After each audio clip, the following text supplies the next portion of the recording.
Hey, beautiful people of the internet, my name is Ryan, and today I wanted to talk about my white teeth. Book review day. Today I'm going to be reviewing White Teeth by Zadie Smith.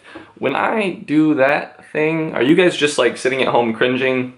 Because when I imagine it first, I think it's hilarious, and then I film it, and then I wonder if y'all just hate me.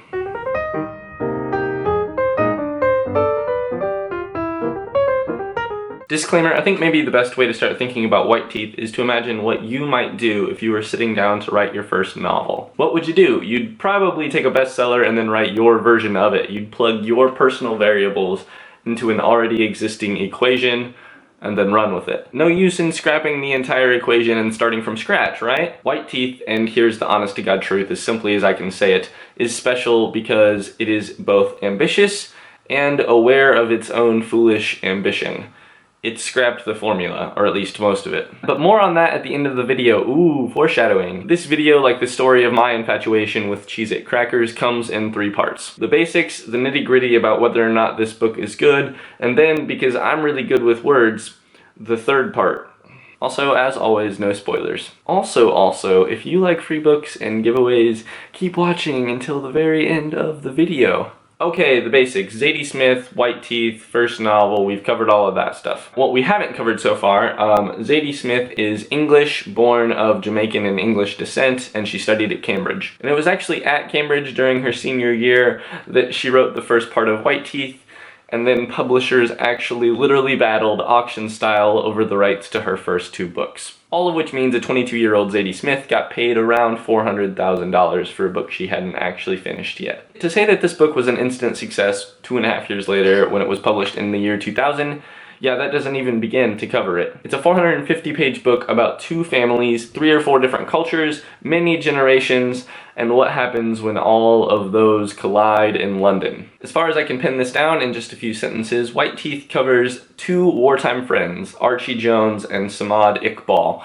as well as their progeny, their ancestors, their neighbors, and their bartender. The point of view is 3rd person omniscient, kinda really snarky, which is a little hard to separate from Zadie Smith herself. I can hear you at home asking the question, should we separate the snarky narrator from the snarky author Zadie Smith? Short answer, yes. Long answer, give me another 10-minute video and maybe I can answer that question with all of the nuance that it deserves. I might actually do that on the channel someday, we'll see. Section 2, but is the book good? It is. Oh, it is. This book is 2 things, expansive and clever. Its strength, I think, is in its expansiveness. It's kind of sprawling narration where you, as a reader, you have all of this information, and then you say, well, there's that one piece of information over there. That's nice, but I'm sure it's not central to the actual story. And then it turns out that it is. A related question, does the book have any weaknesses?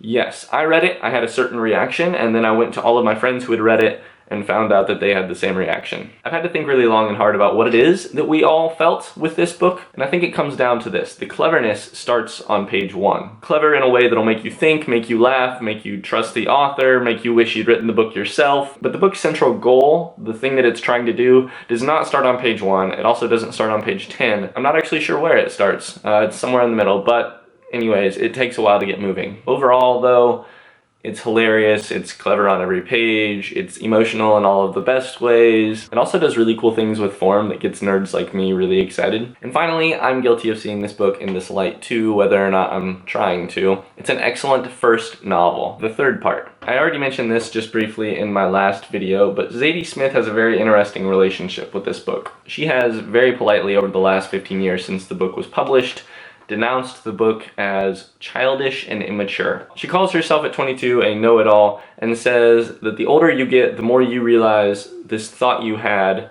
that you thought was rock solid actually has some nuance to it. But every time she denounces the novel or denounces her younger self that wrote the novel, she also does something really cool. This is where she's a really smart cookie. She recognizes that readers don't tend to give a flying fart whether or not the author still likes the book that they wrote. The readers can love it, and they do love it, and she knows she's in no position to take that away from them. She's very aware that an author does not get to tell a reader whether or not they're allowed to love something. Okay, so that whole situation, that leaves us with kind of an amazing story if you really think about it. Youthful, foolish writer writes a youthful novel that is just aware of its own foolishness, that we readers, who are above all else afraid of seeming foolish, latch on to the thing. Youthful writer gets older and then realizes that book, yep, it was definitely foolish, but also realizes that kind of ambitious writing she was doing at 22, the kind of writing that you can maybe only do when you're standing on the foolish stilts of being 22, that ambitious writing is the exact thing that launched her career and gave her a platform from which she can speak to young people like me about being foolish in your 20s. Is that not amazing? That's amazing. It really is. White Teeth. It's foolish in the best way. It spans centuries and generations and 450 pages, and maybe it is a little bit slow to get going, but it's totally worth the read. Also, did I mention that it's foolish? That's all I've got. I will see you guys on Monday, and you know the drill.